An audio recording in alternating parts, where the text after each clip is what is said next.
Suspense.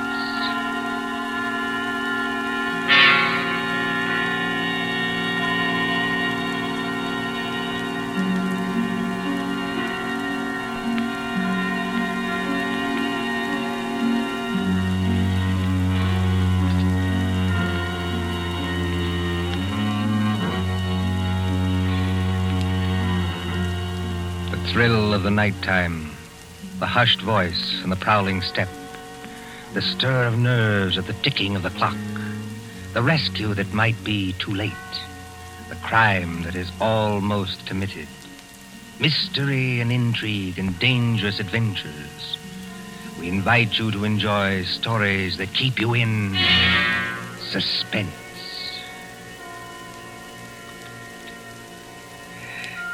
Can a man stake his life against $25,000?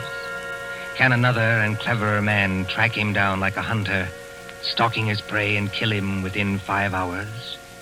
Can you make a bet with death and win? For Suspense, tonight we present Will You Make a Bet with Death by John Dickson Carr.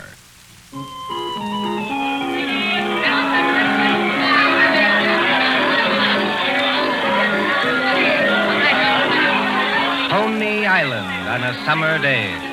There's the beach, bright-colored with bathing suits. There's the boardwalk, all straw hats and summer dressing. There's the Ferris wheel and the roller coasters. There is all humanity eating hot dogs and having a good time. And over there, beyond that souvenir shop, is the haunted mill. You get into a little boat. You float through a narrow tunnel into the dark while witches scream. But that fools nobody, does it?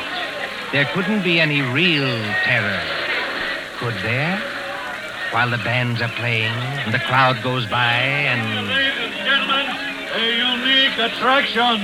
It hurts me to see you stand there and miss this. Only 10 cents, 1 dime, the 10th part of $1 to go through the old haunted mill and get the thrill of your lives. An overstatement, if you ask me. 1 ticket, please. Did you say 1 ticket, lady? That's right, 1 ticket. What's the thrill? Beg pardon, lady? I said, what's the thrill? Lady, the gals who come here with their boyfriends don't have to ask that. 10 cents, please, this way and mind the gate. Thank you. Step right up, ladies and gentlemen. Get your ticket for the old haunted mill, where ghosts will walk and corpses... Give me some tickets. Hurry. Just a minute, young fella. I know you want to get into the old haunted mill, but there's plenty of time. How many tickets? I don't know. Better give me 10. 10 tickets. Do you hear that, ladies and gentlemen? Here's a young fella who likes the old haunted mill so much, he buys 10 tickets. Don't call everybody's attention. Listen, I've got a better idea. Whatever boat comes after mine, Yeah? I'll give you an extra $1 to send that boat through empty. Now, what's the matter, son? The cops ain't after you, are they? No. It's nothing like that. Will you do it? Well, money talks, young fella. Okay, go ahead.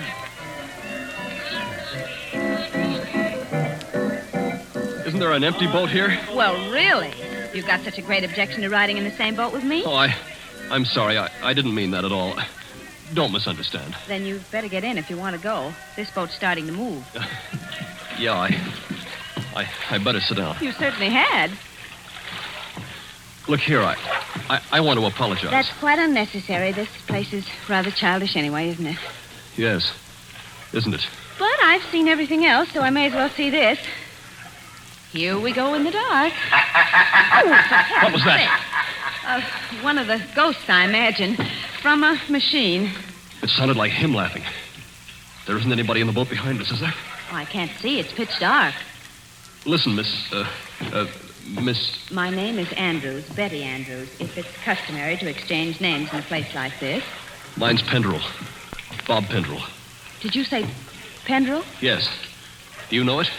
Oh, no, not exactly. It's an unusual name, that's all. I don't want you to think I'm out of my mind, though I very nearly am. But I've got 5 hours to go. Just 5 hours. At the end of that time, either I'll have won $25,000 or else... Or else? Or else I'll be dead. You know, I wish I'd kept you away from this boat. Well, there's nothing to get alarmed about. For you. I can't tell you much, but I had to tell somebody that or I'd have started yelling. There's just one other thing. Is there? In these places, they've usually got little dim-lighted rooms along the way. Yes, Exhibits. boats and things. Yes. Well, when we come to one, I'm going to get out of this boat and hide there. Just don't get alarmed, and don't tell anybody when you go out. Why should you do that? I think I see a light ahead. Well, there is a light, but... Dim, too. That's all to the good. Yes, we're coming around the corner. Look, I'm going to have company when I get off. A waxed dead man on a pile of straw. Oh, I hope I can stand these noises. Goodbye, Betty Andrews. I wish we'd met at a different time. Mind the boat! Here, what are you doing? Getting out, too? Don't be an idiot. What's the idea? You need looking after, Mr. Pendrall. And if we must hide, I suppose this is as good a place as any. I won't have it. Quick. There'll be more boats along. Over behind that dead man on the straw. He'll hide us. Hurry. Well... Now, Mr. Pendrall, in the queerest place I ever get into, please tell me what this is all about. I can't tell you. You said it yourself. If you don't tell somebody, you go crazy. Maybe you're right. It's against the strict terms of the bet. But this is the last day. And I tell you, I can't hold out any longer. Lower your voice. There's a boat coming.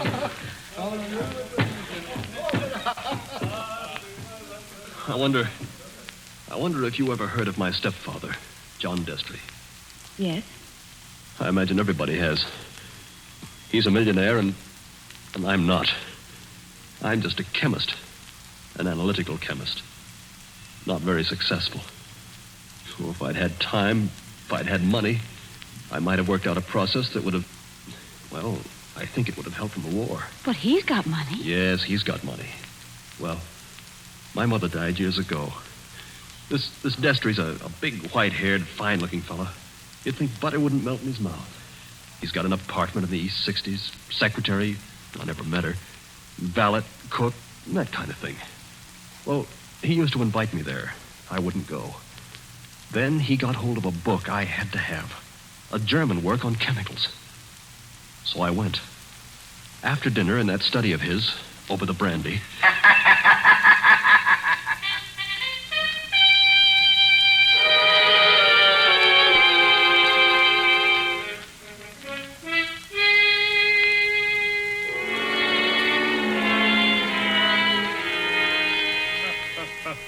Oh, my dear Robert, you're quite welcome to the book. Don't mention it.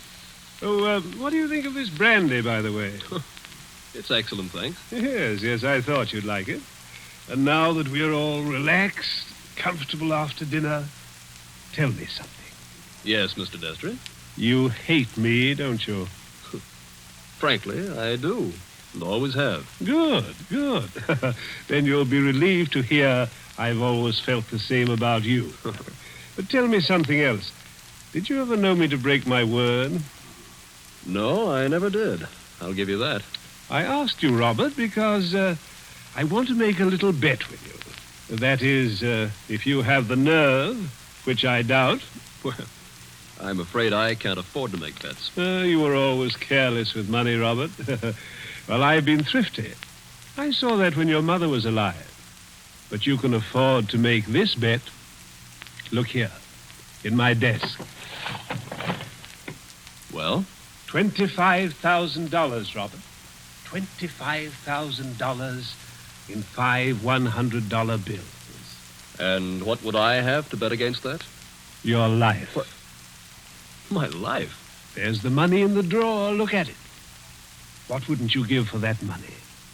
What wouldn't you give to have it for this precious work of yours that you're so fond of and that you've failed in miserably? So far I've failed, yes. Oh, I've had a fairly good life as lives go. My heart isn't as good as it might be, but the doctors say I'll last a little while yet. But before I go, there's one pleasure, one little exquisite thrill for me to experience. I want to commit a murder. Yes, I said a murder. My bet is that I can kill you within 6 months, and that you can't stop me, and that I'll never be punished for it. What do you say? Yes or no? I believe you mean that. Of course I mean it. And Just how would you propose to kill me? Ah, that would be telling. You know, if I had time to think this thing over... There's no thinking it over. Now. Yes or no? Yes. You must need the money badly, Robert. I do need it. But oddly enough, Mr. Destri, that isn't why I'm doing this. No? No. I want to show you can't play the Lord Almighty and get away with it. Are you challenging me? Yes. You don't think I can do it? I know you can't. We mustn't get excited, Robert. There will be conditions to the bet, you understand? What conditions? First of all, you'll never mention this matter to anyone. All right. That seems fair enough. You'll remain within the city limits of New York for 6 months. You'll spend at least 1 hour of every day walking the open streets alone. All right. You'll spend at least 1 hour every evening in your own room, alone. I may come to see you, or I may not. Trying to scare me already, are you? Finally, you'll write out a little note and give it to me. There's pen and paper on the desk in front of you. Write it now. Let's hear what I have to write before I do anything like that. You will write, I am a failure. You can't stop harping on that, can you? I am a failure, and this was the only way out. I wouldn't have done it otherwise. A suicide note? Yes. I intend to use it when I, operate. And if I won't write it? Ooh, then there's no bet. All right, I'll do it. It's now, let's see, 9 o'clock on the night of January the 10th. If you're alive and not in a madhouse... Does that go into the bargain, too? Yes. At 9 o'clock on the night of June 10th, given those conditions, you will receive $25,000. Can't you hear the dice rattle, Robert? You're playing with death now. I know it. Aren't you going to finish your brandy? No, thank you. Oh, then pour it back into the decanter. You heard me. Pour it back into the decanter. If you were as careful as I am, you wouldn't be where you are now. That's right. Always be thrifty. I can promise you, by the way, that you'll always be perfectly safe as long as you're in this apartment. But that's the only concession I make. I notice your hands are steady at the moment. I wonder what they'll be like a month from now.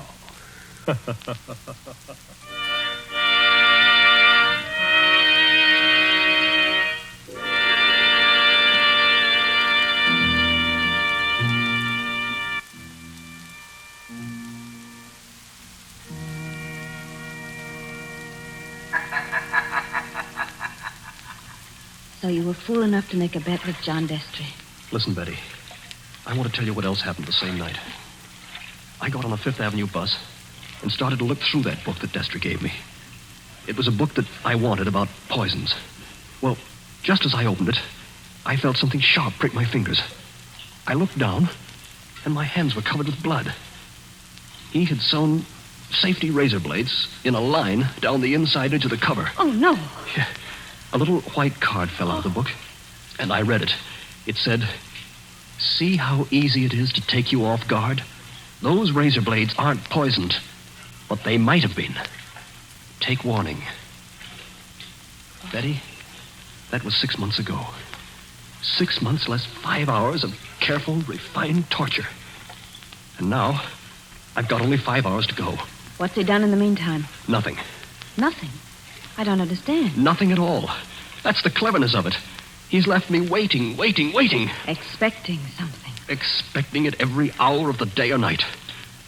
Once at the laboratory where I work, I opened a box that I thought was from a chemical supply house. And a Mexican tarantula, one of those furry spiders about as big as your fist, ran out across my hand. It was a toy tarantula. He enclosed a card asking whether I didn't admire it. Bob, this can't go on. I used to think I didn't have a nerve in my body. I could hold a test tube at arm's length absolutely steady for minutes at a time. Now look at me. Don't, please, don't. But the waiting's almost over now. Walking the streets, wondering who's behind you. Sitting alone at night, listening for every step on the stair. He's got very little time left now, and he's got to do something. The question is, what's he going to do? Well, maybe he doesn't mean it. Maybe he's only doing it to scare you. And lose all that money? Oh, you don't know my stepfather. Listen. Huh? I don't hear anything. That's just it. There's no sound of running water. The boats have stopped. Then we're all by ourselves in here. All with him.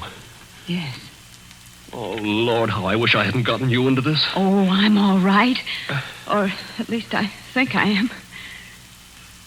I thought I saw him in the crowd outside, but I couldn't be sure. I'm seeing him everywhere. Now, Bob, just a minute. Just tell me one more thing. Did you ever see Mr. Destri, I mean face to face, after that first night? Oh, many times. He came to see you? He came to my laboratory once, yes, but mostly I went to see him. And why? Because it was the only place in the world I could feel safe. He's promised that nothing should happen to you while you were in his apartment. Don't you see it was part of the torture? Night after night he'd invite me, and I'd go. Right up until last night. Last night. We were in that study of his, with the devil masks on the walls, and he was sitting behind the big mahogany desk.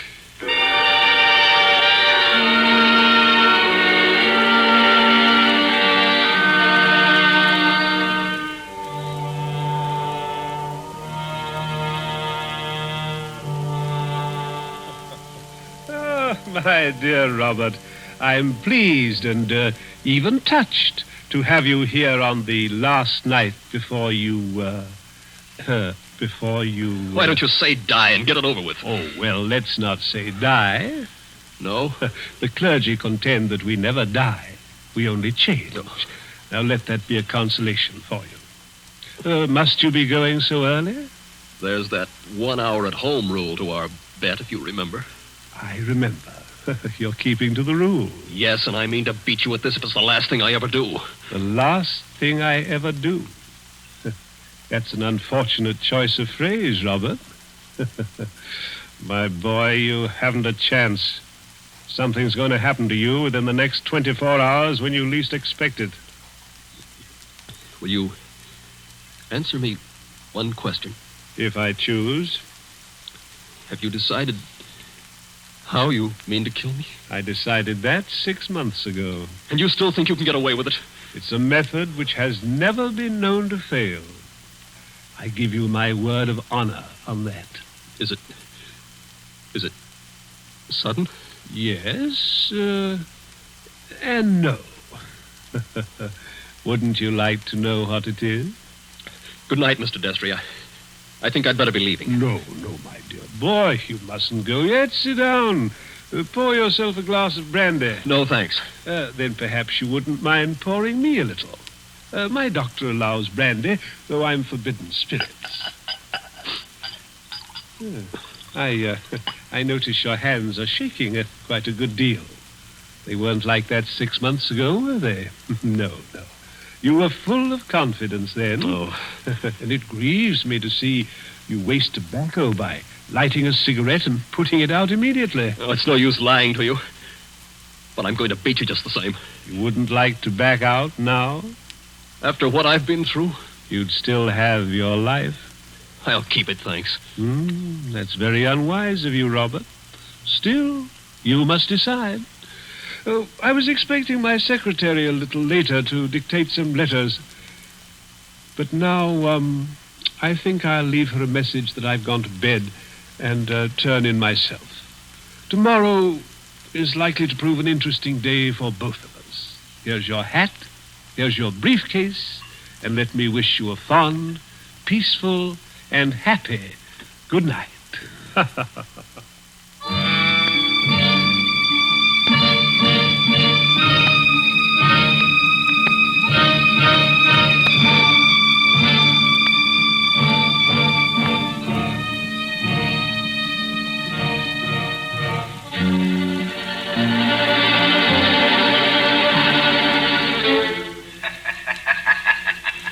That was last night, Betty. I said I had 5 hours to go. It's less than 4 hours now. If I can keep away from the old devil until 9 o'clock. I wish those boats would start running again. Why?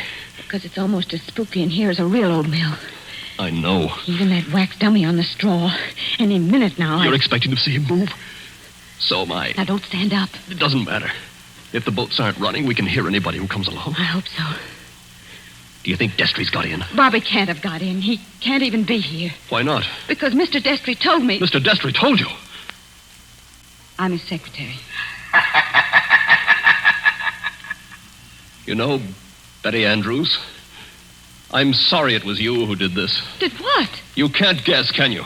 Oh, Bob, I didn't come here to trap you or spy on you. If that's what you're thinking, I swear I didn't. No.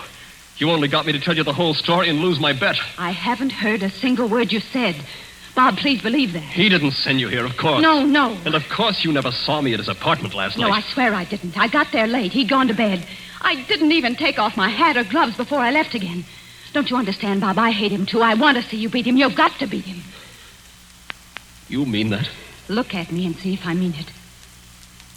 Betty, I almost believe you. You must believe me.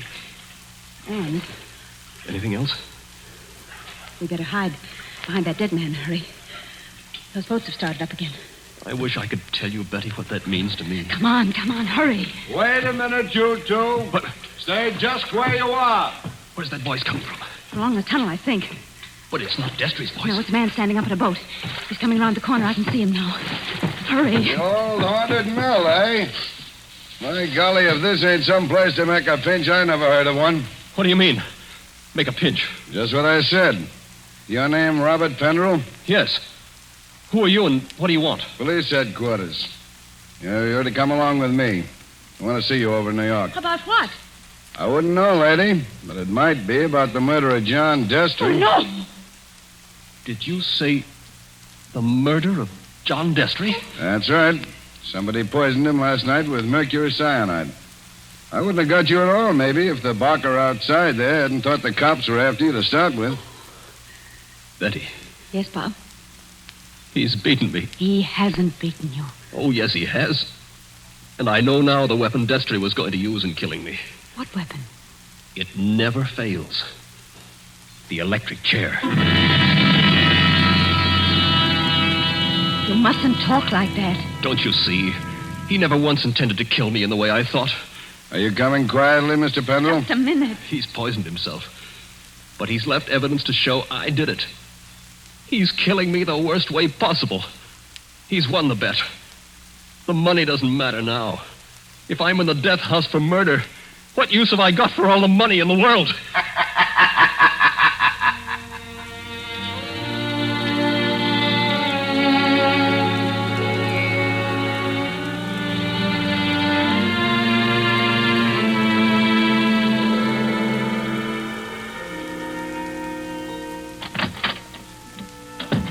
Pendrall, let me introduce myself. My name's Mullen, Inspector Mullen. It's a pleasure to meet you, Inspector. It's a pleasure to be safe again. I've had you brought here to my office for a little quiet talk. You're in a jam, son, and I want you to realize how bad it is. You think I don't realize it? John Destri was poisoned with mercury cyanide administered in a glass of brandy. And only my fingerprints were on the glass besides his own. I can guess. Mr. Destri's body was found this morning lying behind the desk in the study. There was an empty glass with traces of brandy and cyanide. Now, we haven't had the full autopsy report, but the smell of that stuff is pretty distinctive. They tell me you're a chemist, Mr. Pendrall. That's right. The boys find that 8 grains of mercury cyanide are missing from your laboratory. Where he visited me a month ago. And in your briefcase, which you took away from his apartment last night... He handed it to me. I remember. We found over $1,000 in cash. Now, take a look at this note. Did you ever see it before? Well, yes. I wrote it. You admit that? Yes. It says, I was a failure, and this was the only way out. I wouldn't have done it otherwise. Where did you find it? Torn up in little bits. You started to write a confession, and then you couldn't face the consequences. But you shouldn't have left the pieces behind. You're infinite, my boy. Unless... Unless what? Now, if you'd like to confess here and now, and maybe we did a little deal about second-degree murder, Oh, why... Inspector, why bother to string me along? What do you mean, string you along? There's no second-degree murder on a poison charge. It's the death house or nothing. He saw to that. It's too bad you had to go and kill him, son. Didn't you know he had an aneurysm? A what? Fatal heart disease. He said that he had heart trouble, but... Heart trouble. His doctor says he couldn't have lived 8 or 10 months anyway. And you might have got something in the will. So that's why he did it. Did what? Killed himself. You still stick to that crazy story you told the boy? He's going to kill me, isn't he? With 3,000 volts of electricity. Inspector Mullen. What are you doing here, Sergeant? Didn't I say I wasn't to be disturbed? All the same, Inspector, I thought I'd better do it. There's a young lady here, a Miss Betty Andrews. I think you'd better see her. I'll see her when I'm good and ready. And I think you'd better see her, Inspector. We've just heard from Mr. Destri's lawyer. Well? He said that young fellow there, Mr. Pendrall, inherits $25,000 in Mr. Destri's new will. Did you hear that, son? Do you see what you'd have gotten if you hadn't gone and killed him? He was keeping his promise, that's all. A fine lot of good it'll do me now. But look, Inspector, I've just talked to the medical examiner, and he says there's no poison in Mr. Destri's body. Say that again? There's no poison in the old man's body. Somebody's kidding you. An empty glass with the smell of mercury cyanide and a dead man with a congested face behind the mask? What did kill him then? Well, if you'd like to listen to Miss Andrews, Inspector, she's right here now. I think you'd better listen, Inspector. I've been trying to tell you all afternoon. Go ahead, Miss Andrews. I've been over and over it. But until they got the medical report, nobody would listen. Can you tell us what killed John Destri? Yes. Poison killed him. But the sergeant's just been saying there was no poison in the body. Inspector, will you listen? I was at Mr. Destri's apartment late last night. Well, so what? You didn't kill him, did you? The servant said he'd gone to bed. So I looked into the study to see if there were any instructions. Was Mr. Destri dead then? I don't know. I couldn't see his body because it was hidden behind the desk. I didn't even learn he was dead until late this afternoon. But I did see a full glass of brandy. A full glass, did you say? Yes. So I picked up the glass and poured the brandy back into the decanter. That's what he always made us do. And I didn't leave any fingerprints because I was still wearing my gloves. And that was the same glass you later found empty. But you still are not telling us what was the poison that killed John Destri. It was the poison in his own system. He worked out this plot to convict Bob Pendrall. Only just as he stretched out his hand to drink the cyanide... Inspector, I think I see it. It was his last great hour. He couldn't resist such gloating as he'd never known before. That's it. His heart wouldn't stand it, and he fell dead behind the desk. And I think, if you study the expression on his face, you'll find he died laughing.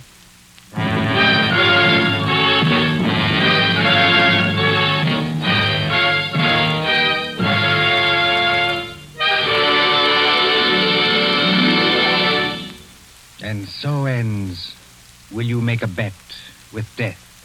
Tonight's story of Suspense. The part of Bob Pendrall was played by Michael Fitzmaurice.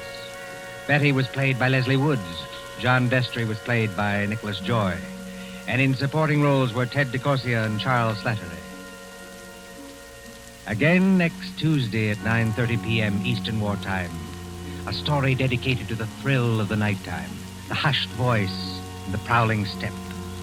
Another adventure in suspense. William Spier, the producer, Marx Loeb, the director in the absence of John Dietz, and John Dickson Carr, the author, are collaborators on Suspense.